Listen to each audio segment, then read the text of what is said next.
дар роҳи илму хират ҳамеша шахсиятҳое ҳастанд ки бо меҳнату заҳмати пайваста, устуворӣ ва садоқат ба касб дар ҷомеа бо ному пайкори нек шинохта шудаанд. яке аз чунин шахсиятҳои саршиноси соҳаи педагогика ва илму маорифи кишвар, номзади илмҳои педагогӣ, дотсенти кафедраи фанҳои гуманитарии донишгоҳи давлатии молия ва иқтисодии Тоҷикистон Саъдулло Носиров мебошад. муассисаи ё корхона ки шахс дар онҷо фаъолият мебарад, ин барои ҳар як шахс хонаи дига ба ҳисоб меравад. албатта ман бо як ҳавас, бо як дили пур ба гӯям ки муассисаи таълимӣ ба кор меоям ва фақат мехоҳам ки ба шогирдон, ба муҳассилин як маълумоти нав диҳам, як дониши навро пешниҳод кунам. барои ин бояд бештар ҷустуҷӯ мекунам ки як хабари нав, як масалан ягон қиссаи нав бояд гуфтан дарс пурмазмун гузарад. барои он ки дарс пурмазмуну шавқовар гузараду бача рағбат пайдо кунад, бояд ки гӯям ки аз ҳар маводҳои гӯям ки интернетӣ, маводҳои гӯям ки дастраси хуб, ҷолиб бояд ки истифода бурд. ҳар боре ки бо гӯям ки шогирдон ман ягон дониши нав агар дода тавонам, ё ки гӯям ки маълумотҳои нав дода тавонам, ҳамон қадр худамро хушҳол ҳис мекунам. ва дар ин баробар ҳар рӯз ман бояд ки як чи бояд аз ин ҷо аз ҳар рӯз бардошт кунам. чунки дар ин ҷо масалан ҳама шароитҳо муҳайёанд. ман бештар ба навиштани мақола, таълифи китобҳо сару кор дорам ва пас аз анҷоми кор ё ин ки барои баланд бардоштани сифати таълим ё саварнокии таълим ман ягон ғояҳои нав бояд пешниҳод кунам. чунки ман дар мониторинги идораи сифати таълим кор мекунам ва мехоҳам ки як чизи нав ба устодон дода тавонам ё ки ба шогирдон. фанҳои гуманитарии ҷамъиятӣ дар ташаккули шахсияти инсон нақши бориз дорад. дар муассисаҳои таҳсилоти олии касбӣ фанҳои гуманитарӣ зиёд хонда мешавад, аз ҷумла педагогика, психология, социология, фалсафа, мантиқ, эстетика, фарҳангшиносӣ. ҳамин фанҳо омӯхта мешавад ки инҳо бевосита ба ташаккули шахсият таъсири калидӣ мегузоранд. дар худи социология, дар фалсафа, дар дигар илмҳои ҷамъиятӣ бевосита худи омӯзиши шахсият ҳамчун мавқеи шахсият дар ҷомеа омӯхта мешавад. масалан дар педагогикаи мактаби олӣ се омил аст. онҷо се омили биологӣ, омили географӣ ва омили маърифатӣ ки ин се омил дар ташаккули шахсият гӯям ки аҳамияти калон дорад. омили биологияш ин албатта ирсӣ аст, модарозии табиӣ аст ки дар кадом оила ба воя мерасад. омили географияш ин ба муҳит иртибот дорад. донишҷӯ ё мутахассиси оянда дар кадом муҳит қарор дорад, бо кӣ сару кор дорад, ҳамнишин аст. тавре ки мегӯянд бо моҳ шини моҳ шавӣ, бо дек шини сиёҳ шавӣ. ва аз ҳама муҳим дар ташаккули шахсият ин омили маърифатӣ нақши калон мебозад. дар омили маърифатӣ инҷо гап дар бораи чӣ гуна донишандозии шахс меравад ва таъсири таълиму тарбия, таъсири донишҳои гирифта албатта инҷо нақш мебозад ки ба он ду омили қаблӣ ки гуфтем, омили биологӣ ва омили географӣ, таъсири омили маърифатӣ бештару бештар аст. Саъдулло Носиров 20 марти соли 1965 дар шаҳри Ҳисор ба дунё омада. баъди хатми мактаби миёна ва донишгоҳ соли 1986 фаъолияти касбиашро дар зодгоҳ ҳамчун омӯзгор, муовини директор ва баъдан директори муассисаҳои таҳсилоти миёнаи умумӣ оғоз бахшид. ӯ ҳамчун омӯзгори асил бо таълиму тарбия ва рушди маънавии наслҳои ҷавон машғул гардида, аз ибтидои фаъолияти худ ҳамчун шахси ҷӯё, масъулиятшинос ва муаллими асил дар ҷомеа зуд шинохта шуд. давраи кӯдакию наврасии ман дар деҳот гузаштааст. дар синни 6 солагӣ ба мактаб қадам мондам. дар таълиму дар донишандозӣ бисёр шавқу рағбатам зиёдтар буд. аз ин лиҳоз маро ҳамчун талабаи синфи як аз ҳамон давра тақрибан соли 70 буд, ба синфи як маро шомил карданд муаллим Набиев. баъди хатми мактаби ибтидоӣ ба мактаб интернати ҷумҳуриявии ناحیه حصار رقم 2 آمدم و در اینجا تحصیل را ادامه دادم. شرایط مکتب اینترنت همین بود که از همه منطقه ها اونجا تحصیل میگرفتن و ما در محیطی گویم که بچه های دیگر اطراف گویم که تاجیکستان از همه منطقه ها اونجا میخوندن، در اونجا ما تحصیل گرفتیم. بعد از ختم مکتب من به دانشگاه پداگوژی زبان و ادبیات روس حجت سپردم، البته با توسعه رفیقان و خویشاوندان و آدمان نزدیک و با روزگی والدین. البته درس ها با زبان روسی صورت میگرفتن. غیر از یک معلم زبان تاجیکی فضلویف اکبر اکبرویچ، دیگر همه فن ها همه درس ها با زبان روسی میگذاشتن. در دانشکده ما البته با ادبیات های جهانی بسیار آشنا شدیم. بعدا هر تابستان در تعطیل تابستان ما رو با تجربه آموزی سفر برمی‌کردند با کشورهای شهرهای روسیه، از جمله شهر مسکو، سنت پترزبورگ، چیلیابینسک، یکاترینبورگ، خب آلتای رفته در اون شهرها ما تجربه آموزی می‌گذاشتیم. بیشتر مطالعه اثرهای متفکران فارس و تاجیک، اثرهای برجسته علمان خارجی بسیار مطالعه کردیم. همین بود که دوره جهانبینی خیلی وسیع شد، بسیار چیزا فهمیدیم. ما از پدر مادر همگی 5 نفر بودیم، یک دختر و 4 پسر. همه ما اتفاق به خانه ما بیشتر دانشجو می‌آمدن، خویشتبار می‌آمدن از هر طرف. گوییم بسیار یک محیط معرفتی هم بود. پدر و مادرم نصیحت نظم می‌کردن برای آینده ما. البته این اهمیت کلان داشت. مادرم رحمتی بسیار آدمی شخصی گوییم که حلال کار بودن، بسیار دانش خوبم داشتن. راست از روی فرزندا هم پدر هم مادر افتخار می‌کردن که خیلی پسرها داریم. ما هم از روی آنها افتخار می‌کردیم. البته استاد ناصر سعدالله یکی از شخصیت‌های شناخته است که در تربیت نسل نورست، نسل جوان سهم بارز دارند. واقعا هم استاد را از لحظه‌های میشناسم که سال 2018 به دانشگاه دولتی مالیه و اقتصاد تاجیکستان همچون اسیستنت به فعالیت شروع کردند. آن دوره استاد در شعبه مانیتورینگ اداره صفت تعلیم فعالیت می‌کردند.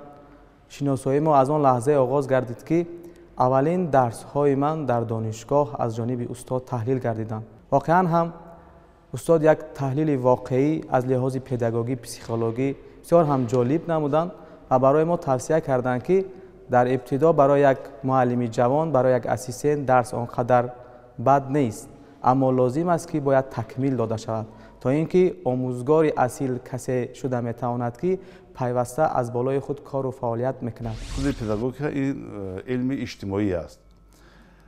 همه فن‌های تعلیمی تدریس شونده مکتبی برای حیاتند.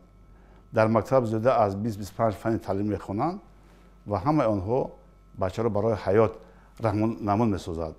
خب از این جهت باید ما معلم با اصولهای نوی تعلیم باید درس دهند. اصولهای اینتراکتیوی و اینواسیونی تعلیم را باید اونها روی کار بیارند. با استفاده از متدهای نوی فعال تعلیم درس‌ها را باید پرمضمون، جالب دایر نمایند تا اینکه بچه با فن وی رغبت پیدا کند و دانش اندازی‌اش بیشتر گردد. برای مرد خرد سعدالله ناصرов از سال 2000 دوره نوی فعالیت آغاز یافت. او نه تنها همچون آموزگار بلکه همچون راهبر ساختارهای گوناگون تعلیمی، علمی و بین المللی فعالیت نمود.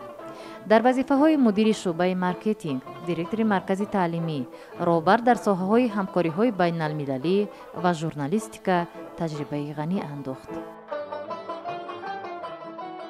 از مطالعه زیادی کتاب‌ها البته تاثیر کتابخوانی زیاد بود که من دست به مقاله علمی متدی زدم و رفت و آمد من رابطه من با پژوهش رشد معارف زیادتر شد و هنگام آوردن مقاله سپردن مقاله به بگیم که اداره مجله‌های علمی یا متدی سوای معارف اونجا با علاقه با علمان با بگیم که پژوهشگران محققان شناس شده بودم. همینطور آهسته در محیط علمان و پژوهشگران شامل شدم. برای علم مشغول شدن زحمت در کار است.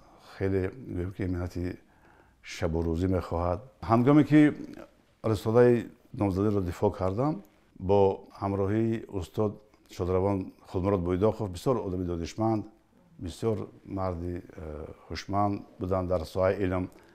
اون کس تعلیم شناس بودند، دیداکت، و با توسعه اون کس من از تربیت به تعلیم گذاشتم. راست گفت تعلیم با این دنیا دیگر بود است. تعلیم تمام دنیا دیگر است. وقتی که با موضوع انتخاب کردیم درباره اساسهای نظروی و دیداکتیکی تشکیل دانش، مهارت و ملکه‌های ذهنی خوانندگان بسیار با من پسند آمد. خلاصه با تعلیم رو نهادیم و تعلیم هم بسیار پهلوهای نازک دارد و در اینجا ما با استاد شادروان بویداخوف بسیار کار کردیم. بعد از آن با استاد لطف‌زاده در این سمت کار کردیم و در آخر با استاد گلماتوف در باب تشکیل دانش‌های ذهنی، مهارت و ملکه‌ها خوانندگان کار کردیم. олими соҳибтаҷриба Саъдулло Носиров аз соли 2010 фаъолияти худро дар Донишгоҳи давлатии молия ва иқтисодии Тоҷикистон идома дода, имрӯз сармутахассиси шуъбаи мониторинг ва идораи сифати таълим ва ҳамзамон дотсенти кафедраи фанҳои гуманитарист. дастовардҳои илмии ӯ таҳияи консепсияи рушди тафаккури зеҳнӣ ва малакаҳои хонандагони синфҳои болоӣ мебошад, ки барои татбиқи босамари таълими фанҳои гуманитарӣ ва ҷомеашиносӣ аҳамияти калон дорад. در دانشگاه دولتی مولیا و اقتصادی تاجیکستان همه شرایط‌ها و امکانات معینند.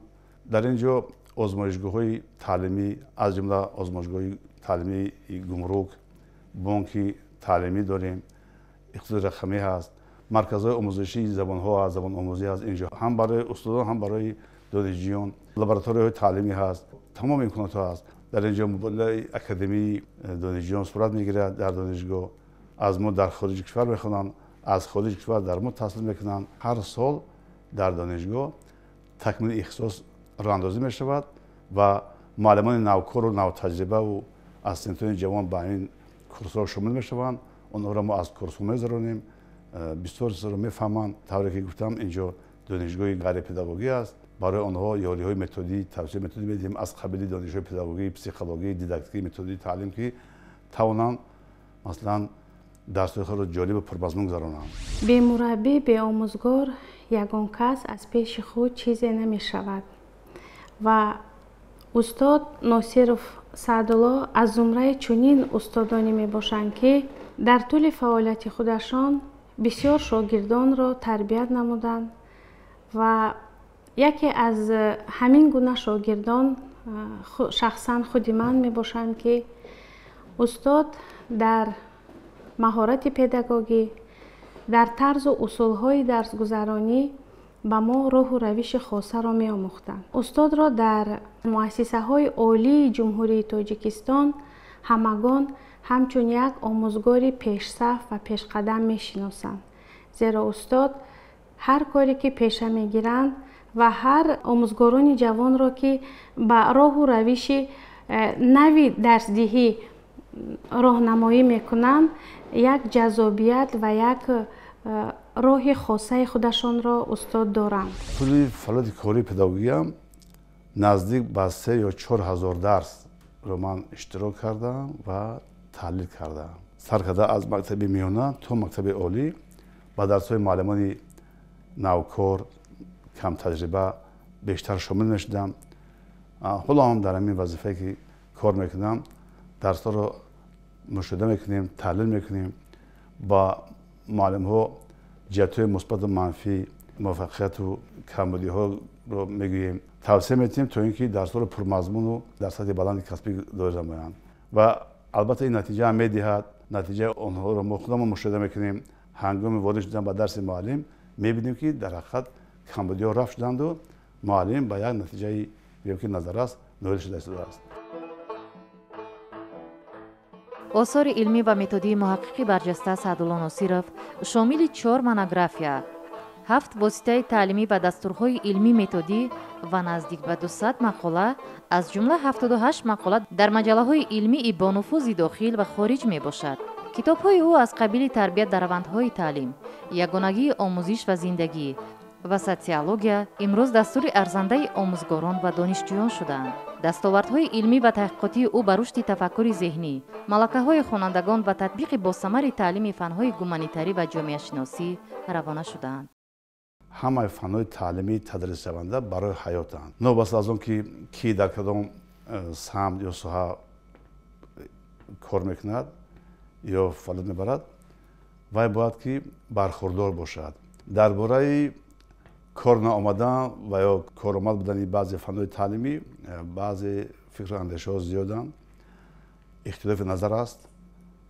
баъзеҳо шояд аз нофаҳмӣ чунин ҳарф мезананд ки баъзе фанҳо барои ман лозим нест дар ҳаёт ё лозим наомад. нақшаи таълимӣ аст, барномаҳои таълимӣ аст, стандарти таълим аст, пешниҳод мешавад ва ё ҳама ҷиҳата омӯхта шудаанд. ҷаҳонбинии илмии ҳар як шахс аз фанҳои таълимӣ вобаста аст. чунки дар мактаб асосҳои илм мехонанд. агар дар мактаби олӣ ба илм сару кор гиранд, дар мактаби миёна, дар муассисаҳои таҳсилоти миёнаи умумӣ онҷо асосҳои илм мехонанд ва донишҳо бояд ки ба эътиқод табдил ёбад. тарзе бояд муаллим дарс гузарад ки бача аз ҳамон дониши гирифтааш якчи баҳра барад ва донишҳо бояд ки ба эътиқод табдил ёбанд. аз ҳамин ҷиҳат бояд ки алоқаи таълим, алоқаи илм бо истеҳсолот, бо ҳаёт бояд бошад ва таҷрибаи ҳаётии бачаҳоро бояд мо дар дарсҳоамон истифода кунем. ан ҳаминҷа ҳамоҳангии гӯем ки ҳаёти имрӯза бо мазмуну мундариҷаи маводи таълимии фанҳо бояд ки ҳамоҳанг бошад. дар ин ҷо албатта муаллим бояд ки дониши васеъ дошта бошад, ҷаҳонбинии фарох дошта бошад ва таҷрибаи бою ғанӣ дошта бошад, кордон бошад, тавонад ки дар ин ҷо пайвастагии таълимро бо ҳаёт таъмин кунад. устод носирзода саъдулло ҳамчун мудири кадри фанҳои гуманитарӣ кафедра аз нав таҷдид гардид ва он бо талаботи муосир мутобиқ гардонда шуд. дар кафедра якчанд омӯзгорон рисолаҳои номзадии худро ҳимоя карданд ки бевосита устод ба онҳо тавсияҳои методӣ медоданд, тавсияҳои педагогӣ медоданд ва ҳатто лаҳзаҳое буд ки рисолаҳои номзадии онҳоро таҳрир мекарданд ки бевосита як кӯмаки ҷиддӣ барои олимони ҷавон ба ҳисоб мерафт. ва бевосита зери тавсияҳои устод кору фаъолияти худро такмил додем. методика ва усулҳои дарсии худро такмилу пешрафт кардем ва имрӯз ба қадри имкон барои насли наврас таълиму тарбият медиҳем. аслан се ниҳоди иҷтимоӣ аст: оила, муассисаи таълимӣ ва ҷомеа. ин се ниҳоди иҷтимоӣ бояд баробар амал кунанд, он гоҳ ба як натиҷаи дилхоҳ мо комёб мешавем. дар муассисаҳои таҳсилоти олии касбӣ ки ин ҷо мутахассиси рақобатпазири бозори меҳнат омода мешавад ва дар ин ҷо ҳам бояд ки муаллимон, устодон бояд ки дар сатҳи баланди касбӣ дарс диҳанд, методҳои нави таълимро бояд истифода баранд. дар мамлакат муассисаҳои таҳсилоти олии касбии ғайрипедагогӣ зиёданд ва муаллимони пуртаҷрибаву кордону ҳайати профессории омӯзгорӣ дарс медиҳанд. дар баробари ин муаллимони навкор ҳастанд, муаллимони камтаҷриба, ассистентони ҷавон ки онҳо ба донишҳои педагогию, психологию, дидактикию методӣ ниёз доранд.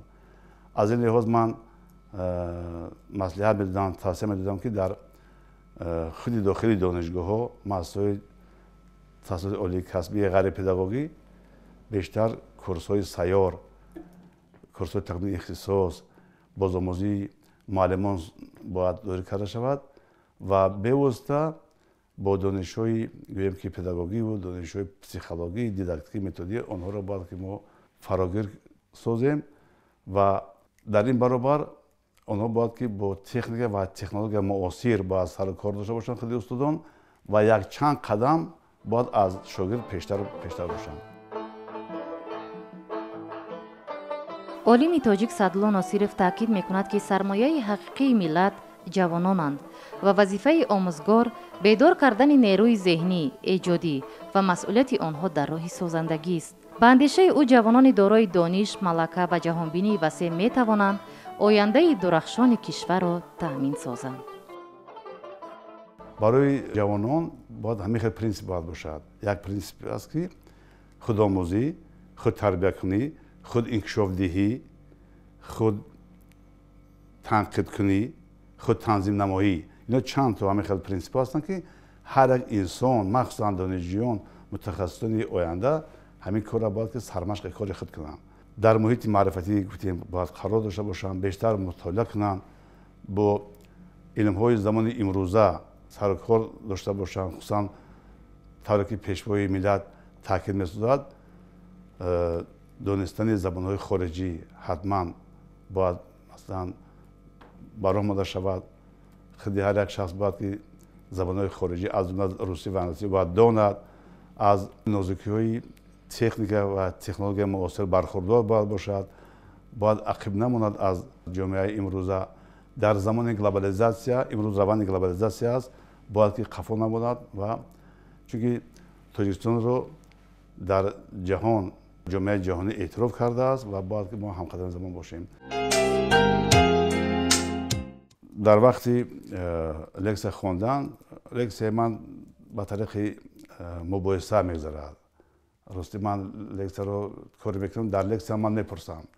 هنگام لکسیه خصوصا با ماگسترانتون، دکتران پی‌اچ‌دی، کورس‌های بالایی، من هنگام لکسیه هم از دانشجو میپرسم، کاری میکنم که درس جالب و پرتاثیر گذرد، نه اینکه یک خواندن نوشتن تنها. در درس تاکید میکنم با آزاد اندیشی دانشجویان، میخوام که بیشتر با اونها آزادی دهم و در درس من آغاز میشود، لکسیوی که من میخوانم از پروبلم گذاری آغاز میشود. برای تشکل تفکری دانشجو من بیشتر با مسئله گذاری تاکید میکنم. اونها رو من با کتابخوانی جلب میکنم، از متدهای نوی تعلیم استفاده میبرم. مواد تعلیمی رو طریق پرزنتاسیا رونمایی میکنم. با زحمت و فعالیت پرثمر، نامزد علم‌های پداگوژی سعدالله ناصرов با عنوان مکافات‌های دولتی و جمعیتی قدردانی شده است. علوچی معارف تاجیکستان، علوچی فرهنگ تاجیکستان، افتخارنامه حکومت جمهوری تاجیکستان، افتخارنامه وزارت معارف و علم، افتخارنامه وزارت مالیه و ده‌ها دیپلم‌های فخری از جمله آنها میباشند. او همچنین عضو اتفاق ژورنالیستان تاجیکستان نیز میباشد. اصول تعلیمگیری دانشجویان سه نوع است. دانشجو با سه اصول دانش میگیرد: با اصول دogماتیکی، با اصول اوریستیکی و با اصول تحقیقاتی. اصول دogماتیکی این یک اصول شرح شده است که تعلیم را با وربالیسم آورد، تعلیم را با کاساشوی میآورد. این دانش را در شکل تیار دانشجو میگیرد. با اصول دogماتیکی دانش را در شکل تیار مفت میگیرد دانشجو. در این حالت همه وزنی به دوش خاطر میافتد. یعنی که آنچه که دانشجو از معلم شنید، آنچه که در دفتر قید کرد، درس دیگر همون جا می‌دهد. این بسیار بد است و به همین هم بسیاری معلمان راضی هم هستند، ولی متاسفانه عاقبت خوب ندارد، چون که دانشجو به طور سطحی و مکانیکی از خود میشوند و این در ذهن بچه دور و دراز نمی‌ایستد. اصول دیگر این اصول اوریستیکی است، یعنی که جستجو با طریق مباحثه، سوال و جواب، ویکتورینا، دیسکوسیا، با طریق بحث مناظره با تعلیم رو دایر کرد.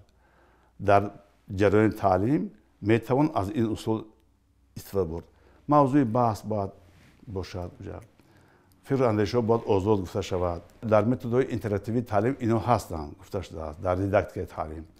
و اصول سومی دیگر که دانشجو از خود میکند با همین راه، این اصول تحقیقاتی است، یعنی که بیشتر با مستقلیت داده میشود بچه.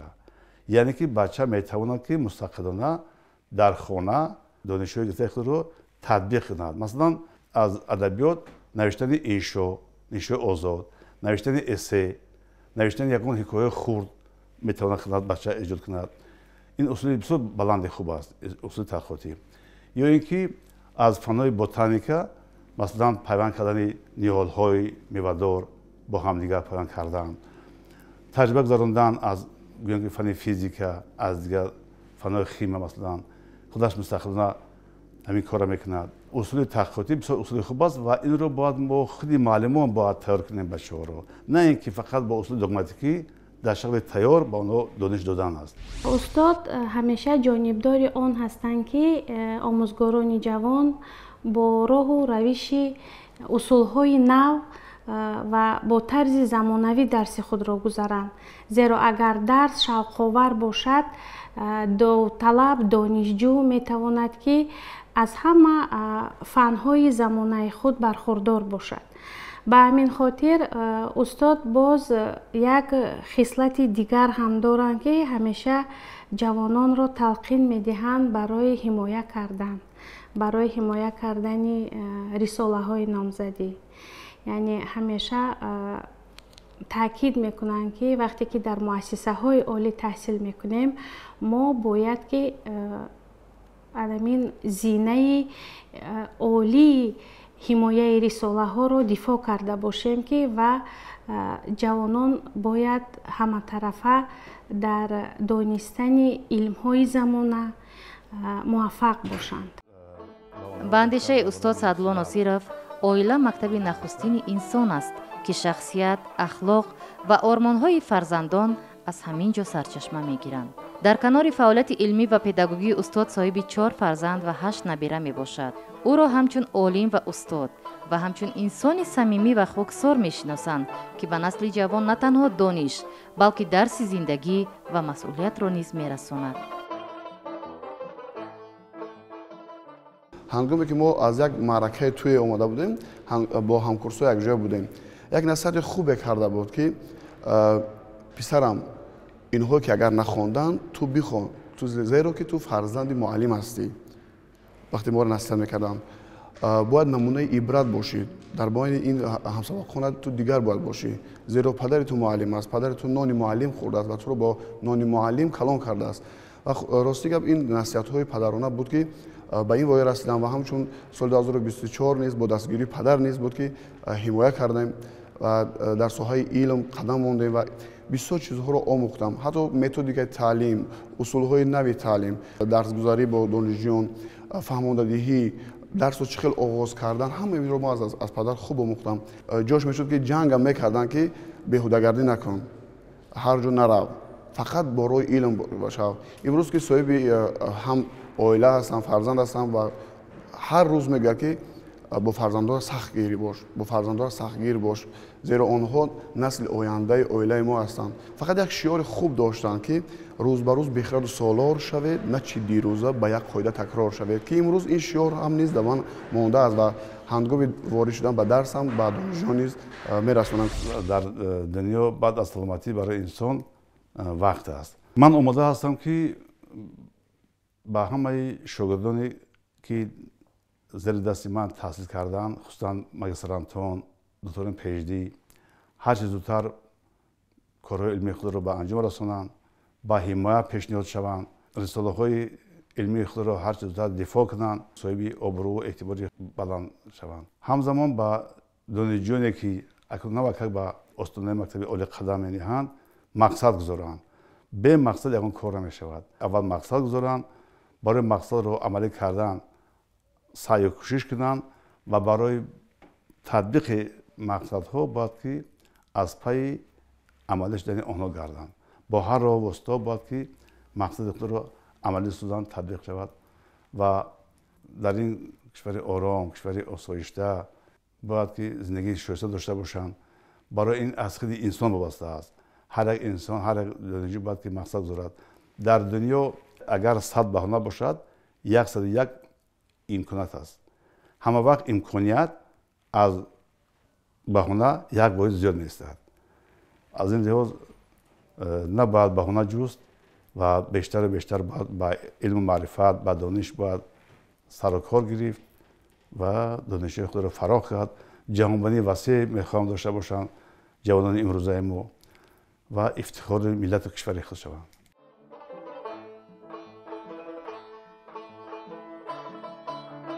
امروز وقتی از راه طی کرده استادی دانشگاه دولتی مالیه و اقتصادی تاجیکستان سعدالله ناصرов سخن میگوییم، روشن میگردد که علم و دانش، زحمت و استواری و محبت به انسان اساس تمام دستاوردهاست. ин олими равшанзамир бо осори илмӣ, фаъолияти омӯзгорӣ ва андешаҳои хиратмандонааш на танҳо ба насли имрӯзӣ, балки ба ҷавонони фардо низ чароғи илму адабро мегузорад.